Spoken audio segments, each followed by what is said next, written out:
Ceramahi di masjid, wahai para pemimpin, takutlah kamu kepada Allah.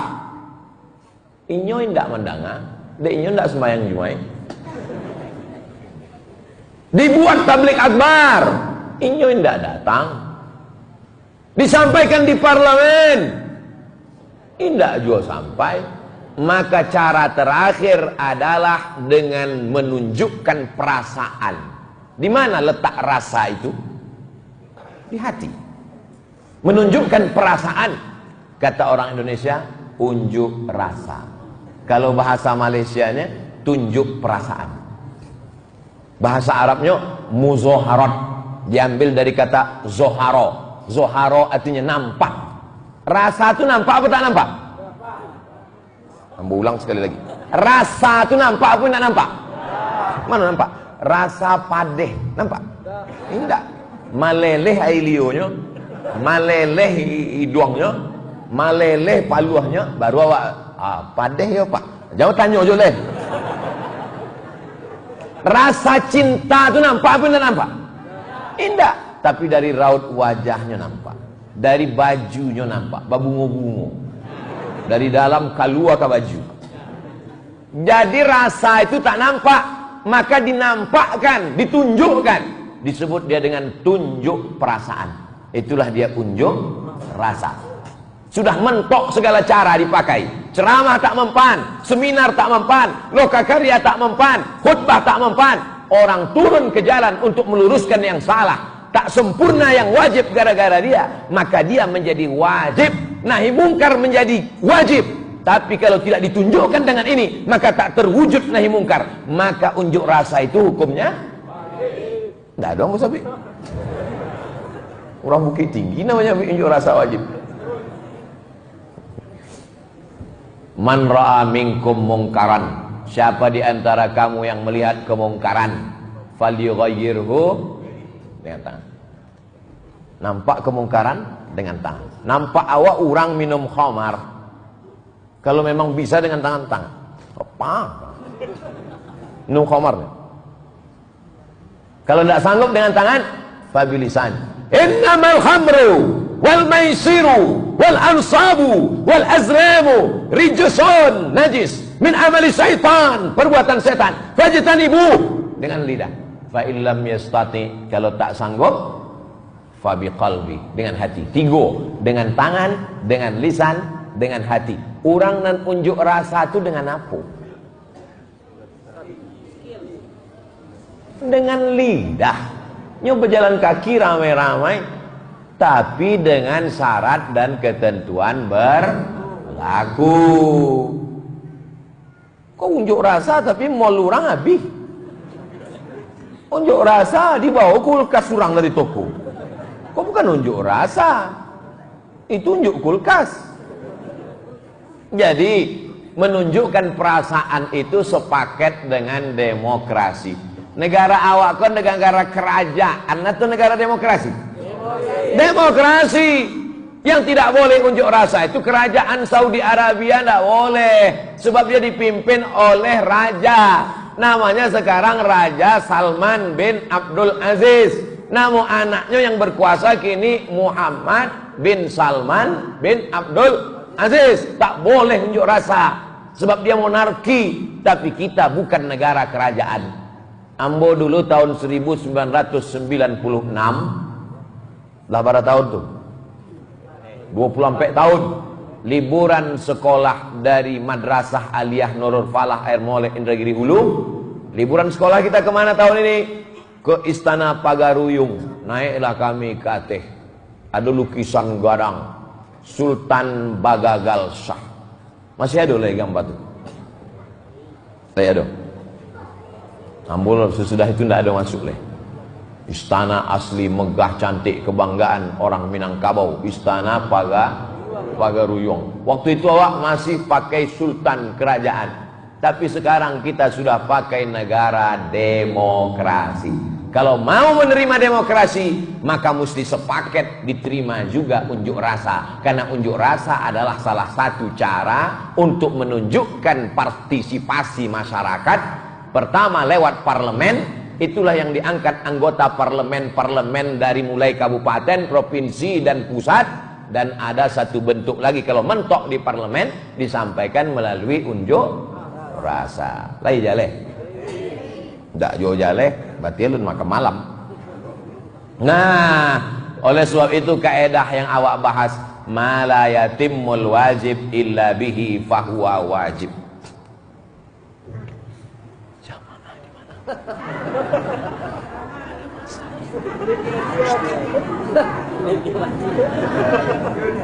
Apa hukum ceramah pakai mikrofon?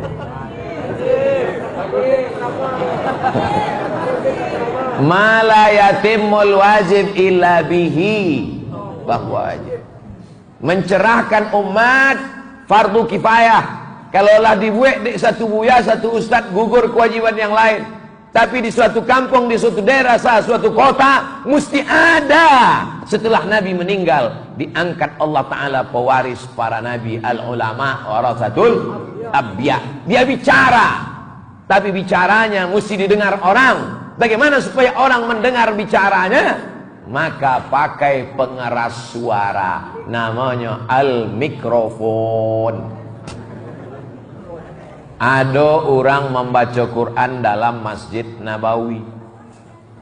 Membaca Quran dalam Masjid Nabawi. Ketua Majelis Ulama Saudi Arabia yang mengeluarkan fatwa haram pakai mikrofon di Masjidil Haram dan Masjid Nabawi. Waktu pertama kali mikrofon masuk masjid. Dulu ndak ada mikrofon kau di masjid.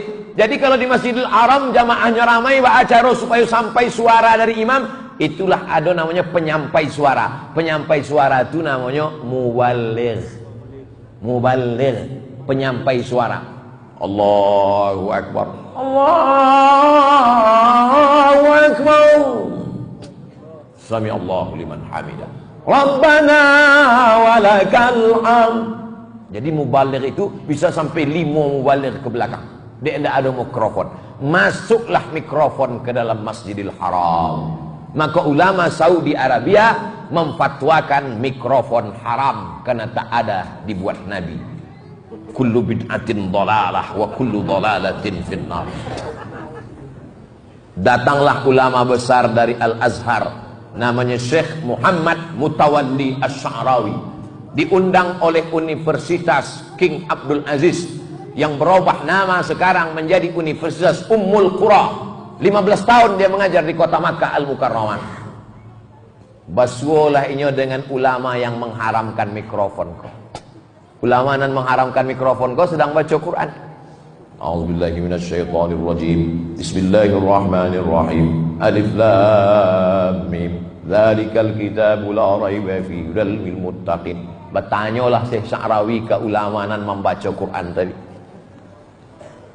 Hukum memakai kacamata kok. Terjemahan Minangkabaunya. Keceknya boleh. Kalau pakai mikrofon bid'ah, haram. Mikrofon kok membesarkan suara.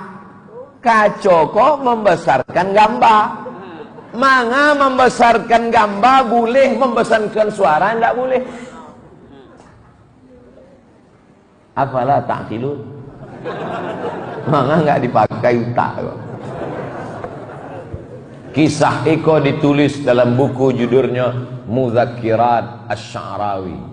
Mudzakirat Asy-Sya'rawi. Ambo Bali buku itu di Kairo. Kisah-kisah tentang inyo selama di Saudi Arabia. Membesarkan gambar pakai kacamata boleh, membesarkan suara juga boleh. Iko bahasa Arabnya mukabbirus saut. Mukabbir artinya membesarkan, saut suara. Jadi ada sesuatu yang tak ada zaman dulu, ada di zaman sekarang, tidak selamanya haram. Yang tak boleh itu awal salat sunat tahiyatul masjid salat 2 rakaat. Agak ruku sujud apa? Salat apa? Tahiyatul masjid salat 2 rakaat lillahi ta'ala. Saking rajinnya zuhur 5 rakaat. Itu tidak boleh menambah-nambah amal. Man ahdatsa, siapa membuat-buat ma laisa alaihi amruna, yang indah ada dalilnya, menambah-nambah, membuek-buek, fahuwa raddun, maka amal itu mardud, ditolak, tidak diterima Allah SWT. Adapun carito unjuk rasa iko dilarang haram, iko panjang caritonya. Boleh yang bawa cerita? Datanglah Irak ingin mencaplok Kuwait. Iko Irak, sesudah itu di samping Irak kok Kuwait, di samping Kuwait kok Saudi. Minjam sebentar ya. Saudi Arabia, Irak, Kuwait, Saudi Arabia. Nama presiden Irak waktu itu Saddam Hussein. Pakai Saddam Hussein. Dek payah orang awak menyabui Saddam. Siapa? Saddam. Saddam Hussein. Saddam Hussein mencaplok Kuwait. Emir di Kuwait itu tidak raja, tidak sultan, tapi dipimpin oleh Emir Kuwait. Emir Kuwait takwi minta tolong ke Saudi Arabia.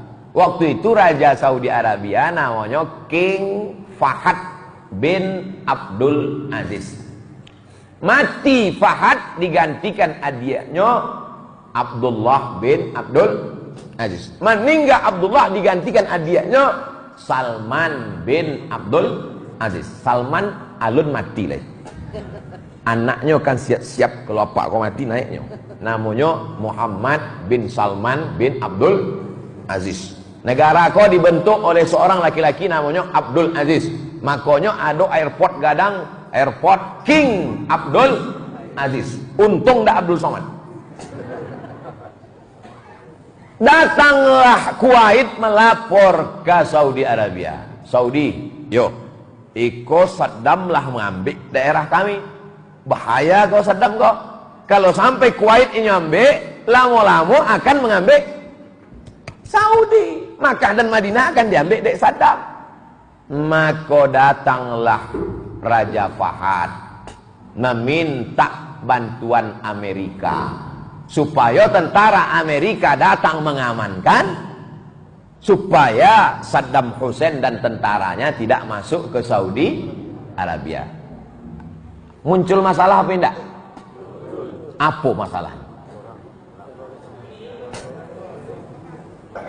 Ambo ulang sekali lagi. Saddam Hussein mencaplok Kuwait. Kuwait ketakutan minta bantuan Saudi Arabia. Saudi Arabia minta bantuan Amerika supaya menjaga perbatasan, supaya tidak sampai Saddam mengambil. Apakah muncul masalah? Muncul. Apa masalahnya? Masalahnya apa hukum minta bantuan Amerika kafir menjaga negeri Islam? Itu masalahnya. Tentara Amerika itu kafir. Yang kue-kue kafir.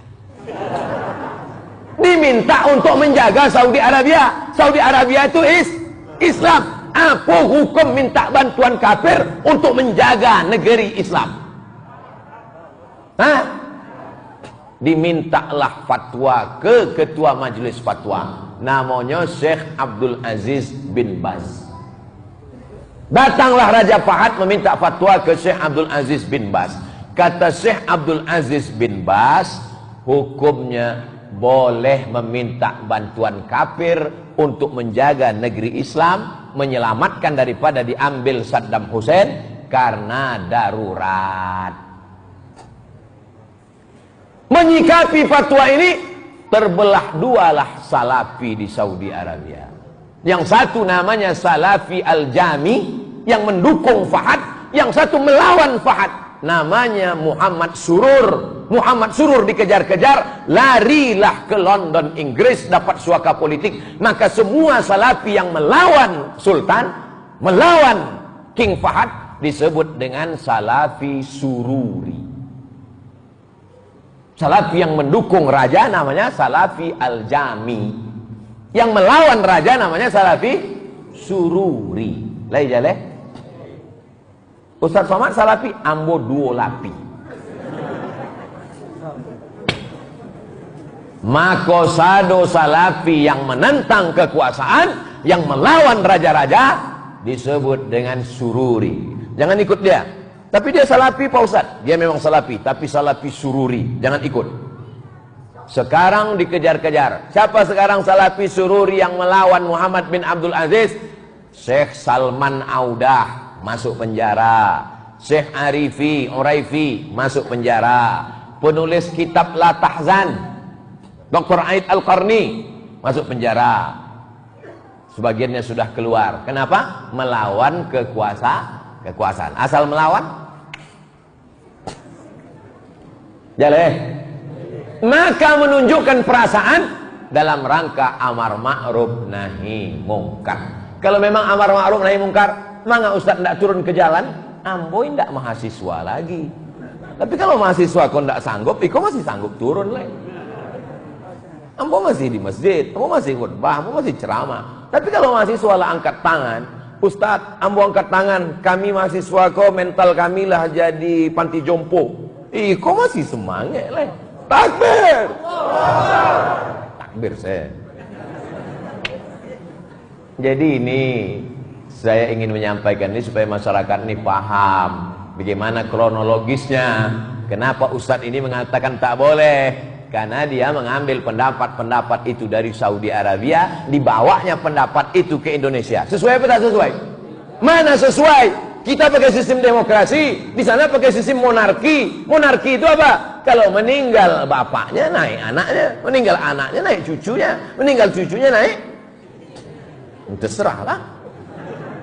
Sedangkan kita demokrasi. Dalam demokrasi, suara rakyat adalah suara Tuhan. Begitu dalam demokrasi, suara yang paling banyak itulah yang menang. Tidak ditengok mau benar mau salah, mana yang paling banyak itulah yang menang.